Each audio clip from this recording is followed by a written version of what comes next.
विमल पोलो जुबा केसरी, हर पल मनाओ केसरी त्योहार। सीटी रवि साहब जो कह रहे हैं, आप बीजेपी के एमएलसी ठीक ही कह रहे होंगे कि भाई ताकत दिखाने की कोशिश की तो सिर कलम कर देंगे मुसलमानों का हिंदू, जंग तोड़ देंगे, कंधे तोड़ देंगे, ताकत दिखाने की कोशिश ना करें मुसलमान।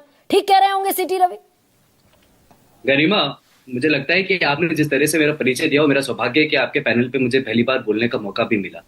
सीटी रवि जी कितना सही कह रहे हैं और कितना सही नहीं कह रहे हैं वो तो भाजपा के प्रवक्ता बता पाते।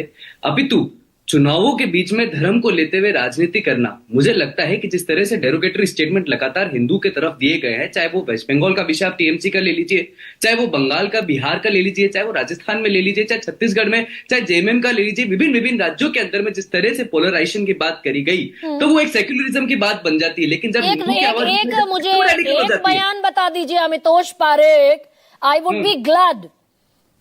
टीएमसी में बंगाल के अंदर में ममता बनर्जी ने कहा था हमें काफिर नहीं बनना, हमें डरना नहीं है, अगर आप बीजेपी को वोट देते हैं तो आप काफिर कहलाएंगे। ये ममता बनर्जी का बयान था ना। टीएमसी जांग काट देंगे, कंधे काट देंगे, जांग काट देंगे, कंधे काट देंगे, सिर काट देंगे, सिर कलम कर देंगे। तो मुर्शिदाबाद के अंदर में और बंगाल के अंदर में और बिहार के अंदर में लगातार तरीके से अभी मुहर्रम के अंदर में हिंदू नहीं मारा गया क्या? वहां पे महावीर मंदिर के अंदर में महावीर मंदिर नहीं तोड़ा गया? मुहर्रम के विषय हमने सब देखने को नहीं मिले क्या? वक्फ के नाम पर जो जेपीसी पे पार्लियामेंट के अंदर में बिल निकला था, मुर्शिदाबाद में दंगे होते हुए हम सबने नहीं देखा। मुझे लगता है कि जब जब हिंदू ने अपनी आवाज उठाई है, जब जब हिंदू ने अपनी बात रखने का प्रयास करा है, तब उसको कम्युनल रेडिकल कह दिया जाता है। अभी हाल ही में कश्मीर के अंदर अगर टीएमसी गैर संवैधानिक काम करती हुई दिखेगी तो बीजेपी को भी ये सर्टिफिकेट मिल जाएगा, देश की सबसे बड़ी पार्टी को। भाई किसी के गलत को दिखाकर आप अपना गलत थोड़ी जस्टिफाई करेंगे। नहीं तो कौन कह रहा है? क्यों जब जस्टिफाइड है क्या?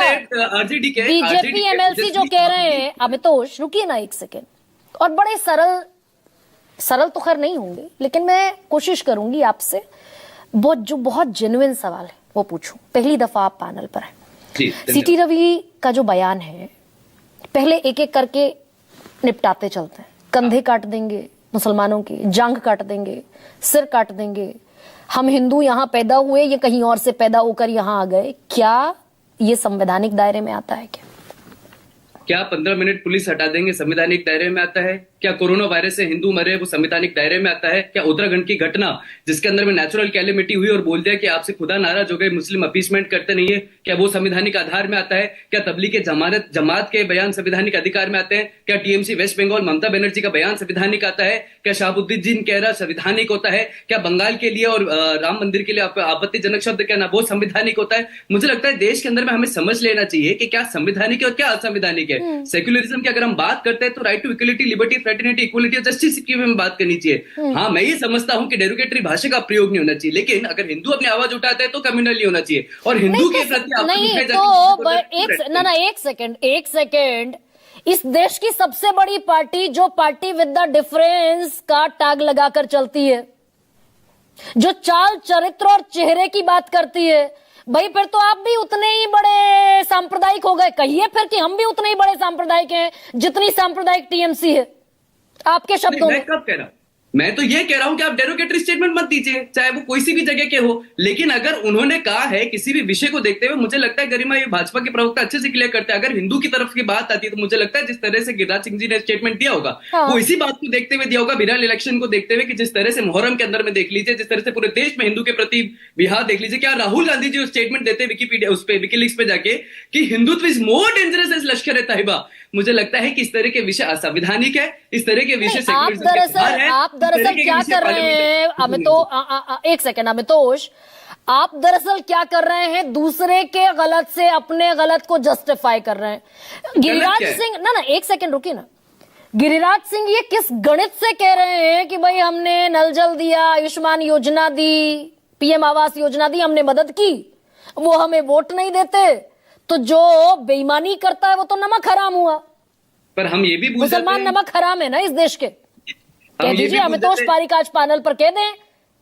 गिरजा, बहुत स्पष्ट बात है कि आप कभी भी हम किसी मुसलमान को ना तो गैर जिम्मेदार कहते हैं, ना ही भारतीय नहीं मानते हैं। हमारी तरफ से कभी इस तरह की अपील भी करी नहीं गई है। लेकिन गिरिराज सिंह ने आज सीधे सीधे कहा भाई जब कोई व्यक्ति भारत में रहते हुए, क्या विश्व हिंदू परिषद ने स्टेटमेंट दिया है? नहीं दिया। वो आप भारतीय जनता पार्टी की प्रवक्ता से बुलवाइए। लेकिन भारत में रहते हुए अगर आप नेशनल एम्बलम को तोड़ने का प्रयास करेंगे और उनके साथ इकट्ठे हो जाएंगे लोग, तो वो सेक्युलरिज्म हो जाएगा। लेकिन अगर भारत के अंदर में मंदिर तोड़े जाएंगे तो सेक्युलरिज्म हो जाएगा। भारत में माइनॉरिटी के नाम पे आप बेनिफिट्स लेते रहेंगे तो सेक्युलरिज्म हो जाएगा। भारत में आप रोहिंग्या को एजुकेशन राइट्स की बात करेंगे लेकिन पाकिस्तान में विस्थापित हिंदुओं को नहीं बात करेंगे तो सेक्युलरिज्म हो जाएगा। सीए के नाम पे आप दिल्ली राइट्स कर देंगे तो सेक्युलरिज्म हो जाएगा। वक्फ के नाम पे आप मुर्शिदाबाद कर देंगे तो सेक्युलरिज्म हो जाएगा। मुझे लगता है देश को समझना चाहिए क्या ही संवैधानिक क्या असंवैधानिक है। अगर 1970 बोलने के लिए बड़ी अच्छी बातें हैं ना। एक सेकेंड, वक्फ के नाम पर मुर्शिदाबाद कर देंगे इस देश की। ना रुकिए ना भाई, इस देश की ये बड़ा लफ्फाजी में बढ़िया लगता है। वक्फ के नाम पर मुर्शिदाबाद हो गया। इस देश की हर बड़ी जांच एजेंसी केंद्र सरकार के अंडर में है। कराइए जांच, डालिए जेल में। हाँ तो कराई जाएगी जांच, क्यों नहीं कराई जाएगी? संभल दंगों के अंदर में 5 महीने हो गए। संभल दंगों की रिपोर्ट आई ना, मुर्शिदाबाद 5 महीने से मुर्शिदाबाद की रिपोर्ट आई क्या? बनाई गई कमेटी, संभल की भी तो आई है। 40 साल से दबी हुई रिपोर्टें भी तो बाहर आ रही है। जिस तरह से माइग्रेशन प्लान करे गए थे बाहर आने लगे, जिस तरह से हिंदू को विस्थापित करा बाहर आने लगा है, जिस तरह से कब्जे करे बाहर आने लगे, जिस तरह से वामसी पोर्टल के अंदर में देखा गया बाहर आने लगा है। मुझे लगता है देश के अंदर में अभी समझना है कि चुनाव के अंदर में अगर आप हिंदू को बदनाम करेंगे, अभद्र भाषा का प्रयोग करेंगे, तो अगर हिंदू को भाषा का प्रयोग करता है तो उसको सेक्युलरिज्म के कटघरे में मत खड़ा करिए। यही संविधानिक और यही आर्टिकल 14 है। मतलब कुल मिलाकर गिरिराज सिंह बढ़िया बात कह रहे हैं केंद्रीय मंत्री के तौर पर। नहीं रुकिए अभी जरा एक सेकेंड, आप तो ऐसा लग रहा है अमितोष जी कि एक स्क्रिप्ट रट कर लाए। वक्फ बोर्ड पे मुर्शिदाबाद हो जाएगा, हिंदू मंदिर तोड़ दिए जाएंगे। अरे मुझे बता दीजिए, पिछले 10 साल में 10 साल से 11 साल से केंद्र में बीजेपी की सरकार है। आप तो पत्रकार है, आपने नहीं देखा? ना रुकिए ना, नहीं आंकड़ा बताइए अमितोष। 11 साल से बीजेपी की सरकार है केंद्र में, 21 राज्यों में बीजेपी की सरकार है। कहां मंदिर टूटे? मंदिर अभी आपके महावीर अटैक हुआ है बिहार के अंदर में, आपका बंगाल के अंदर में मंदिर तोड़ा है, आपका हनुमान मंदिर दिल्ली दंगों के अंदर में तोड़ा गया था। निरंतर तरीके से जहां जहां मंदिरों को टारगेट करा जाता है, चाहे शिया सुन्नी की लड़ाई हो, मुहर्रम के अंदर में 25 दंगे हुए जिसमें मंदिरों को टारगेट करा गया। कहां नहीं करा जा रहा है? कितने लोग जेल में हैं? मस्जिद तोड़ेंगे जाके। ये कितने लोग जेल में हैं जिन्होंने सांप्रदायिकता फैलाई? कितने लोग जेल में? कितने लोग जेल में? जनता देखिए गिरजा, मैं भारतीय जनता पार्टी का प्रवक्ता हूं, लेकिन फिर भी मैं ये कहूंगा कि जिस तरह से कर्नाटक सरकार ने अभी वायलेंस के अंदर में, दंगों के अंदर में आरोपी को वापस विड्रॉ करा, जिस तरह से विड्रॉ पॉलिसी का गेम चलता है पार्टियों के द्वारा, चाहे बिहार के अंदर में आरजेडी ले लीजिए, चाहे कर्नाटक ले लीजिए, लगातार तरीके से जिस तरह से केसेस विड्रॉ करे जाते हैं दंगाइयों के, मुझे लगता है कि एक भगवा आतंकवाद का जो टेरर था वो खत्म होने लगा है। हाँ, भगवा आतंकवाद को खत्म करते हुए धर्म के प्रति अगर किसी भी तरीके की अभद्र भाषा का प्रयोग करा जाएगा तो मुझे लगता है कि ये देश की जनता तय करने की लोकतांत्रिक अधिकार है। अगर गिरिराज सिंह जी ने गलत बोला होगा तो देश की जनता वोट करते हुए समझ जाएगी, और नहीं बोला होगा तो जिसको चुनना होगा उसको चुनेगी। मतलब अगर वोट मिल गया तो वो अपने संवैधानिक दायित्वों से बरी हो गए। संवैधानिक दायित्व क्या है गिरजा? संवैधानिक दायित्व क्या है? हिंदू मुसलमान करना संविधान के दायरे में नहीं आता। Article 19 freedom of speech and expression तो है, या वो तभी तक है जब तक आप किसी दूसरे की स्वतंत्रता में बाधा नहीं पहुंचाते, जब तक आप सांप्रदायिक उन्माद नहीं पहचानते। अरे भाई अमितोष, आर्टिकल 19 तब तक है जब तक आप सांप्रदायिकता नहीं फैलाते। एग्जैक्टली यही मैं कह रहा हूं। आर्टिकल 19 तब तक है जब 15 मिनट की आप बात नहीं करेंगे। आर्टिकल 19 तब तक है जब कोरोना वायरस से हिंदू को मारने की बात नहीं करेंगे। आर्टिकल 19 तब तक है जब हिंदू के विरुद्ध आप बात नहीं करेंगे। आर्टिकल 19 तब तक है जब तक आप हिंदू को यहां से भेजने की बात नहीं करेंगे। आर्टिकल 21 तब तक है जब तक right to life, protect and shelter Hindu को प्रोवाइड करेंगे। डेमोग्राफिक कंडीशन बदलती जा रही है, Bengal, Bihar, Jharkhand, Chhattisgarh, Rajasthan. Anti conversion law है तो एंटी सेक्युलर है, लेकिन एंटी कन्वर्जन लॉ की बात करो और कन्वर्जन करो तो रेडिकल है। मुझे लगता है देश को बातें कहाँ हो रहा है ये? ना ये बड़ी कमाल की लफ्फाजी आज मेरे प्रोग्राम में चल रही है और मजा मुझे भी बहुत आ रहा है। मुझे भी एंटी कन्वर्जन धर्मांतरण को रोकने का कानून किसकी जिम्मेदारी है उसको लागू करना? कहाँ हो रहा है कन्वर्जन? कहाँ हो रहा है कन्वर्जन? एक एक करके बताता हूं मैं आपको। 1977 और 1978 में Rev stainless versus Union of India का case, state of West Bengal Union of India case हुआ था सुप्रीम कोर्ट के अंदर में।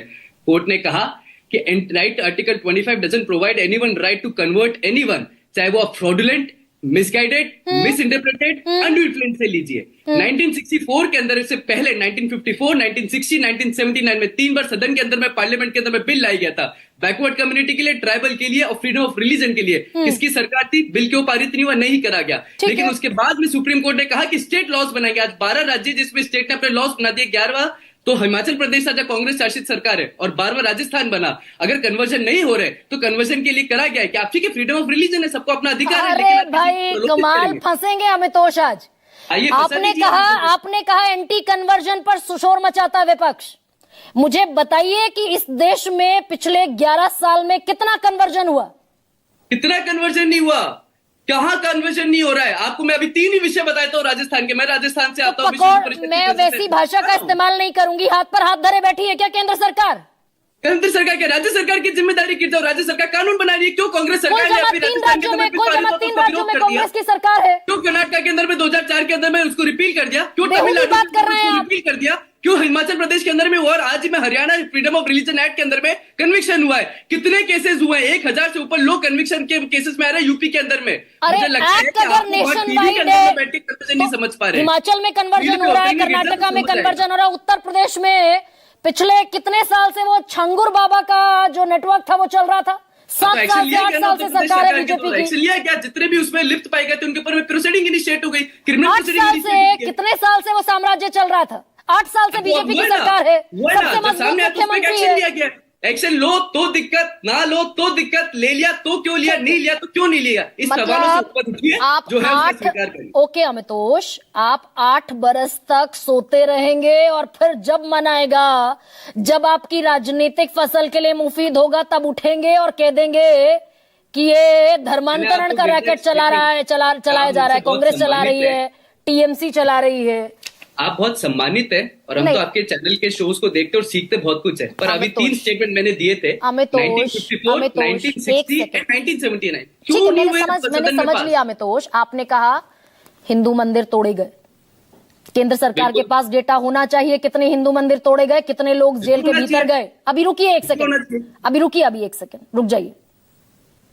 आपने कहा वक्फ के नाम पर मुर्शिदाबाद हुआ, एनआईए किसके पास है, जांच एजेंसियां किसके पास हैं? मुर्शिदाबाद दंगों की रिपोर्ट आज तक टेबल पर क्यों नहीं हुई? पार्लियामेंट चला, सदन में क्यों नहीं आई? आपने कहा एंटी कन्वर्जन पर बिलबिलाते हैं लोग। 11 साल से सरकार आपकी है, कैसे इस देश में कन्वर्जन चल रहा है? मैं रखूं अपनी? नहीं, अब रुक जाइए। अरविंद निषाद, अब रुकिए जरा 1 सेकंड, सुन लिया मैंने आपको।